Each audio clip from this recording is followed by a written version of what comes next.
everyone, I'm Esther Kovacs, co-founder of Drone Talks, and I am here with Kai Bauer, who is a principal advisor of sustainability at EASA. And tomorrow morning at 9, there will be a super interesting workshop about social acceptance and sustainability here at Amsterdam Drone Week.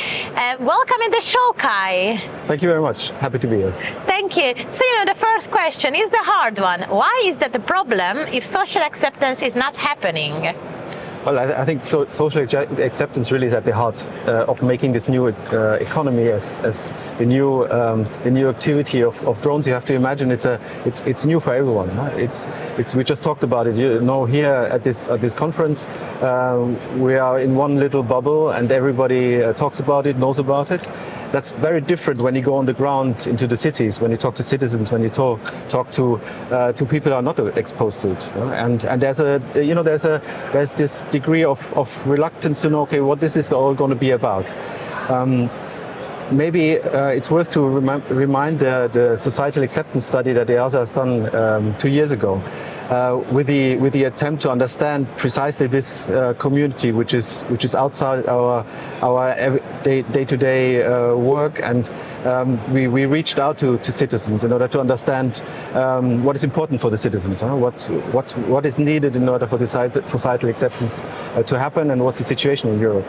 And what was encouraging was that overall there's a very positive attitude around drones and eVTOL operations in Europe. 83% of the respondents actually had a positive attitude towards it. So that was very encouraging.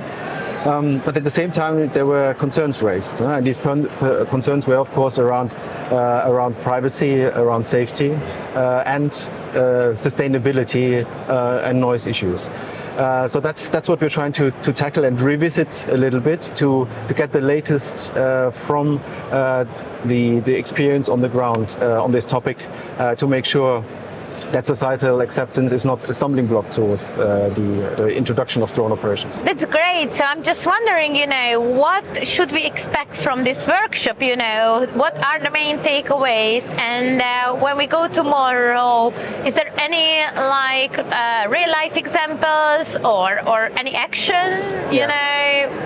Yeah, I think there's three main takeaways for me. The first one is that we really have very concrete actions going on to tackle the societal acceptance, to look into the noise, the measurement of noise, the sustainability. So all of this is really ongoing on the ground with actual data. The second bit is that to really make that work, we need the common standards. We're working on that again for noise. For sustainability is similar. We're working on standards to make sure that citizens can be certain that the information they get is unbiased and robust. Yeah. So I think that's the second point. And the last one is it all, of course, is centered around the collaboration between the different actors, based on coming from the cities who understand their citizens and who will have a very different view on what works in their city and what doesn't work.